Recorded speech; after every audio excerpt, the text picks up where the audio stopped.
बिस्मिल्लाहिर्रहमानिर्रहीम। अस्सलामुअलैकुम। A1 TV के साथ मैं हूं मोमिना साजिद और मैं हूं अदील मुमताज। नजर डालेंगे न्यूज हेडलाइंस पर। साबिक सदर आसिफ अली जरदारी और चौधरी शुजात हुसैन की मुलाकात में मुल्क की सियासी सूरत हाल पर भी तबादला ख्याल।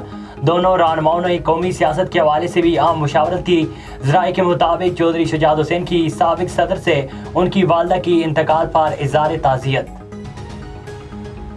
तहरीक इंसाफ आज परेड ग्राउंड इस्लामाबाद में एहतजाजी जलसा करेगी। जलसे का लोगो चोरों को रिलीफ, अवाम को तकलीफ रखा गया। जलसे के लिए पिंडाल में तैयारियां मुकम्मल। रात गए जलसागाह में खूब रौनक लगी रही। इमरान खान ने जलसागाह का दौरा करके तैयारियों का जायजा लिया। इमरान खान आज रैली की क़यादत करते हुए परेड ग्राउंड पहुंचेंगे। दीगर शहरों से भी रैलियां पहुंचेंगी।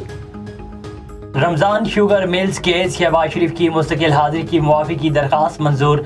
एहतसाब अदालत ने वज़ीर आज़म की दरख्वास्त पर मुस्तकिल हाजिरी मुआफ़ी का तहरीरी हुक्म जारी किया। फैसले में कहा गया कि तमाम हक़ाइक़ और हालात के पेश नज़र शहबाज शरीफ की दरख्वास्त मंजूर की जाती है। शहबाज शरीफ 2021 से बाकायदगी से अदालत पेश होते रहे हैं।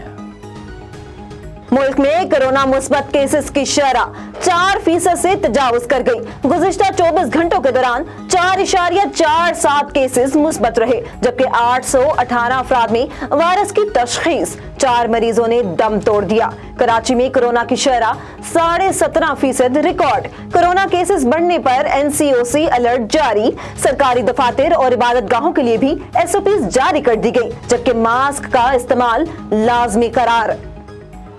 ये थी A1 टीवी की हेडलाइंस। मजीद खबरों और अपडेट्स के लिए देखते रहिए A1 टीवी। अल्लाह निगहबान। A1 टीवी, सब पे नजर, अंदर की खबर।